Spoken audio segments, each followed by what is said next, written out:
Salut les gens, on se retrouve encore en vidéo. Pourquoi? Je vais vous présenter ma domotique house, donc toutes les petites choses qui sont à la maison. Alors le truc le plus important, vraiment le plus important, c'est ça, vous le voyez juste là, c'est la magnifique Apple TV qui va me servir de condensateur pour pouvoir activer tous mes petits scénarios à la maison. Voilà, donc on a un joli condensateur.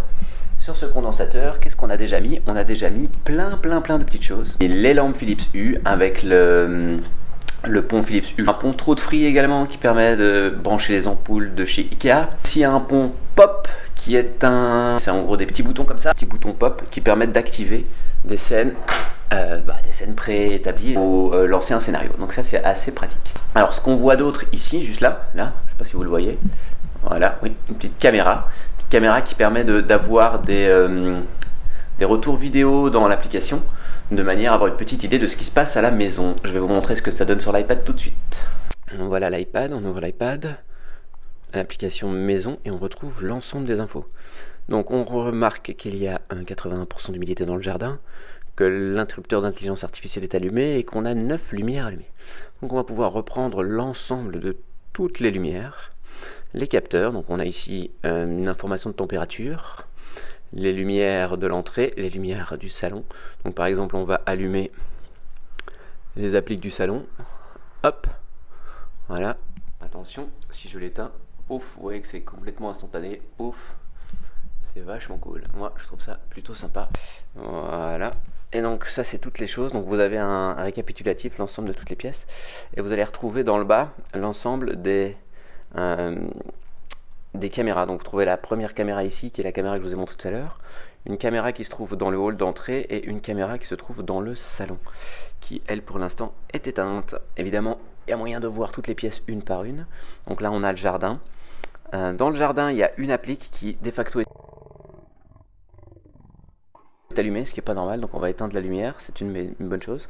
On a la température extérieure, on a le degré d'hygrométrie, on a la couverture nuageuse, la course du soleil qui est aujourd'hui là maintenant à 53% de sa course, et on a des forecasts, les minimums et les maximums prévus pour aujourd'hui. Voilà, alors donc toutes ces petites choses là, à part l'applique, c'est juste un plugin supplémentaire qui va pouvoir générer une sorte de station météo virtuelle. D'ailleurs, je vais vous faire un petit article là-dessus sur le blog, ce sera vachement intéressant. Ici, alors voilà, donc ça c'est carrément... Là, on a été très fort.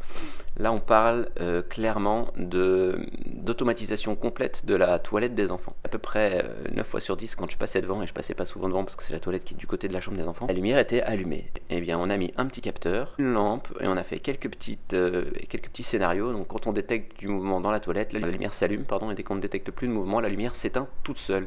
Alors, évidemment, on a poussé le vis un petit peu plus loin, et on a également profiter de la domotique pour changer le niveau d'éclairage. Donc vous voyez que on a une toilet kit for day, on a la même chose pour la nuit et on a une veilleuse. Donc ça nous permet en fonction de l'heure de la journée d'activer tel ou tel scénario et qui permet d'avoir une lampe plus agréable. Donc en veilleuse on va avoir une lampe très faible de manière à pas agresser l'œil qui sort d'une zone complètement noire de nuit. Voilà. Donc on a aussi la vanne thermostatique dans la chambre des enfants, donc ça c'est hyper pratique. Ça permet d'avoir une idée de la température qu'il fait dans la chambre et de ne pas chauffer quand il faut pas chauffer. Donc comme les enfants sont pas toujours là, aujourd'hui les enfants ne sont pas là, donc on est en mode bonne nuit et ça ne chauffera donc pas dans la chambre des enfants, ce qui est plutôt pratique. On trouve ici notre chambre qui n'a pour le coup qu'une lampe, qui nous permet d'avoir de la lumière. On a aussi un petit interrupteur, comme je vous ai montré tout à l'heure, dans la chambre qui permet d'allumer et d'éteindre la lumière de la chambre. Dans la salle de jeu, pareil, on a des appliques. Donc là, c'est un peu plus compliqué. Pareil, je vous en parlais déjà dans un autre article du blog. C'est les lampes trop de free qui sont branchées dans la salle de jeu. Et en plus de ça, on a pris un détecteur de mouvement trop de free. Donc là, je vous explique comment un peu hacker le système de manière à ne pas juste avoir des lampes qui s'allument quand les gens passent devant le truc, mais que ce soit en fonction de l'heure, tout ça. Donc il y a des petits tips and tricks que je vous expliquais. Si ça vous intéresse, dites-le dans les commentaires et je vous ferai des vidéos spécifiques sur le sujet. Alors dans la cuisine, qu'est-ce qu'on a? On a les 9 lampes au plafond, 6 lampes au plafond, donc frontline, backline, ce qui permet de différencier par groupe de 3. Donc je peux allumer, éteindre la cuisine tout en même temps, ou juste la ligne de devant, juste la ligne de derrière. On a aussi un capteur de fumée de chez Nest qui est intégré via un HomeKit. Donc on voit le Carbon Monitor et Smoke. Et en plus de ça, on a aussi un capteur à la porte du jardin. Alors ça c'est très pratique, donc en gros si c'est le soir, vous ouvrez la porte du jardin, la lumière va s'allumer pour 2 minutes. De manière à ce que si vous avez besoin de sortir le soir, pas besoin d'allumer la lumière s'allumera toute seule, et puis surtout ça nous évitera de l'oublier allumé comme c'était le cas tout à l'heure par exemple. Nous voilà dans la salle à manger qui est un petit peu plus fournie aussi bien en scénario qu'en objet connecté. Donc on retrouvera le plafonnier, donc qui est composé de 2 lampes Philips Hue, c'est aussi un groupe. La petite lampe qui est une lampe sur pied, pareil Philips Hue. On a le capteur qui nous permet d'avoir une idée de la température dans la pièce, mais on a aussi le thermostat, et ça c'est une autre histoire, thermostat Nest, pareil, qui est entré sur HomeKit grâce à HomeBridge, un petit plugin dont je vous parlais déjà dans le blog il y a déjà quelques semaines. Donc là effectivement un capteur de mouvement, un capteur de luminosité, capteur de température, un thermostat, et on a aussi les 2 petits modes que vous voyez là, le mode Home Occupied et Eco Mode. Alors ces modes sont les modes qui permettent de passer en Away, donc quand on quitte la maison, et qui sont repris là-dedans. Alors effectivement on l'utilise pour plein de scénarios, donc effectivement quand on quitte, quand Home Occupied est coupé, et bien l'ensemble des lumières présentes à la maison s'éteignent, de manière à ce que si on a oublié une petite lumière et que le thermostat se rend compte qu'il n'y a plus personne à la maison, l'ensemble des lumières s'éteindront. Alors ici on est dans le salon vous l'avez vu tout à l'heure, la caméra est en train de tourner. Si on remonte un petit peu, vous devriez pouvoir voir ma main. Là on va remettre à jour tout ça, elle devrait capter ma main incessamment sous peu. Est-ce que ma main est assez haute pour qu'il puisse le voir? Ça c'est une autre question. Je ne sais pas, faudrait peut-être que j'aille m'asseoir dans le fauteuil. Non. Bon ça c'est pas de chance. Ah voilà, comme ça vous avez tout. Effectivement on voyait la main, donc ça c'est parfait. Donc pareil, on va refaire le tour. Ici aussi on a un détecteur de mouvement, détecteur de luminosité et capteur de température, donc dans l'ordre température, luminosité, mouvement. On a l'Apple TV qui nous permet d'activer, désactiver l'Apple TV qui effectivement se trouve dans le salon. Et on a aussi les différentes lampes. Donc là on reprend les infos qu'on connaît déjà, les appliques que je vous ai montré tout à l'heure, la boule qui se trouve être une boule de chez Ikea magnifique avec une lampe U dedans et une lampe sur pied. Bon pareil, un interrupteur pour la caméra, ça je vous ai pas montré.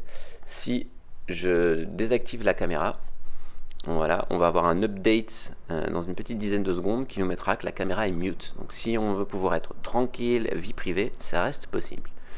On peut éteindre la caméra et donc avoir un vidéo mute et que personne ne voit ce qui se passe dans le salon. Donc c'est toujours des choses qui sont bien sympathiques. Alors ici on a l'entrée. Alors l'entrée est quand même aussi bien fournie en différents types de scénarios, que ce soit allumé pour la bonne nuit, en focus, en mode soft. Donc il y a pas mal de trucs qui sont prévus. Pareil, on a un capteur qui nous informe de la température, de la luminosité et un capteur de mouvement. On retrouvera aussi des boutons de chez Philips Hue, donc c'est un ensemble de 4 boutons qui sont dans l'entrée qui permettent d'allumer et d'éteindre les lumières. Donc il y a un bouton d'extinction générale de la maison, un bouton pour allumer, et puis des boutons qui permettent de choisir des modes pour la maison, donc soirée ou soft, de manière à pouvoir profiter au maximum, en tout cas de la meilleure des manières, de la, comment est-ce qu'on va dire ça, de la flexibilité de la domotique. Voilà. Donc on y retrouve aussi une caméra, celle-là je vous en reparlerai plus tard parce qu'en fait c'est une caméra, c'est une GoPro que j'ai un petit peu adaptée de manière à rentrer sur le bridge, donc le Home Bridge. C'est une application qui s'installe sur un Raspberry Pi et qui permet de fournir à Home, l'application maison de Apple, un pont virtuel qui permet de faire arriver les choses qui ne sont pas forcément compatibles sur la plateforme. Donc par exemple Nest n'est absolument pas compatible, on est d'accord, Nest c'est un produit de chez Google, ça a été racheté par Google, donc effectivement il n'est pas compatible avec HomeKit. Mais grâce à HomeBridge, vous allez pouvoir acquérir d'autres petits contenus. Les thermostats Nest, toutes les caméras IP peuvent passer par là aussi. D'ailleurs, les différentes caméras qui sont présentes sont connectées en IP, que ce soit la GoPro de l'entrée de caméra de la salle à manger. Ouais, cet Homebridge, c'est vraiment le cœur de mon installation, parce que j'ai créé plein de petits scripts supplémentaires du type d'intelligence artificielle, tout ça, des interrupteurs qui me permettent d'activer, désactiver des caméras.